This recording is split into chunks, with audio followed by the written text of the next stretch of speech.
remember any of this. I don't want to study anymore. Okay, I'll just shut my eyes for just a second. So let's go over what I know now. The Inferno was written as the first part of the Divine Comedy, which is an epic poem written by Dante Alighieri between the years of 1308 and 1321. During this time, many pieces of literature were written in Latin, and only the educated could read them. Dante wrote his poem in Italian so it could be read by all, which is another interesting point about this poem. There are 9 levels to Dante's Hell, each getting worse as you go down, and I think that's all I remember.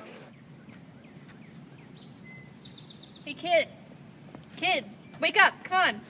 It's time to go through the 9 circles of hell. I mean learning.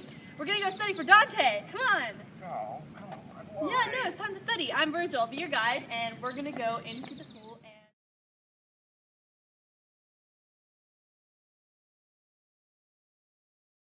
Next we're gonna be going over the motif of 3. Now Dante loved to use the motif of 3 in his book. The number 3, that seems pretty random. How does that fit in? Well, the number 3 is a very important part of Catholic theology, as seen in the Father, Son, and Holy Spirit. Oh, I see now. Because Dante was Catholic, he used the number 3 to connect to his spiritual journey from hell to heaven. Exactly. There are many more examples of 3 in the poem. For example, each of the books has 33 cantos with a prologue canto before the first.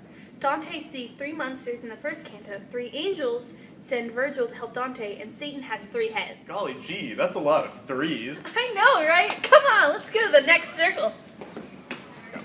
And now it's time for Terza Rima. Did you say Terza Ritas? No, silly, Terza Rima. It's a poetic form that is said to have been invented for Dante's Inferno. It uses 3-line stanzas which combine iambic meter and propulsive rhyme scheme, like this: A, B, A, B, C, D, C, D, C, and D, D, D. That sounds like really complicated.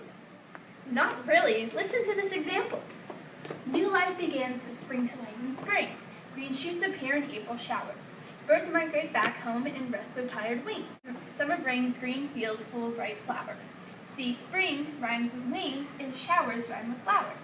And that just keeps going and going and going in stanzas of 3. Oh, okay, I see. Let's go to the next circle. Yeah!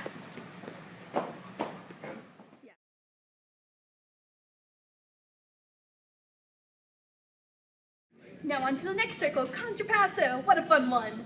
Oh, I know this one. It's like an eye for an eye. The crime fits the punishment. Good job, champ. Now can you remember any examples from Dante's Inferno? Well, there's the punishment for the lustful in the 5th canto. They're tossed into fierce winds, where they will drift forever because they were carried adrift by their passions in life.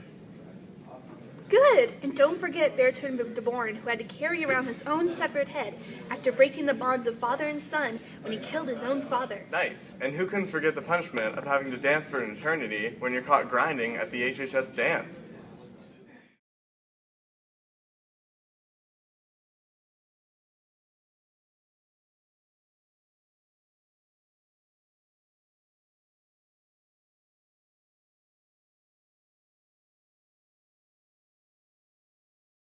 One of the mythological creatures you read in the Divine Comedy. Oh no, which one? Is it going to be scary? Yes, terrifying.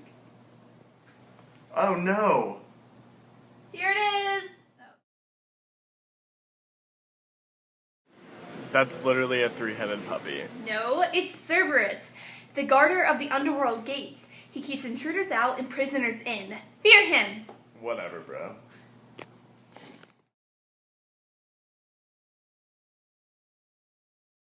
Now here we are at the last and most important circle of Dante's Inferno, the allegory. Oh, I know what that is. That's a representation of an abstract theme or meaning that's demonstrated through physical forms, right? Precisely, and the allegory in Dante focuses around the whole journey motif. So here's the deal. The allegory in this epic poem deals with the enlightenment of humankind. Initially, people do not know about God and are in the dark ways of sin, represented as hell.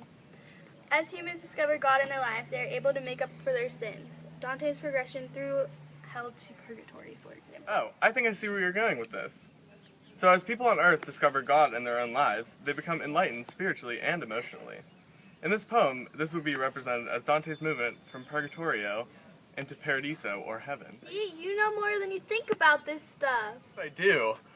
Oh, I'm really tired from all that walking.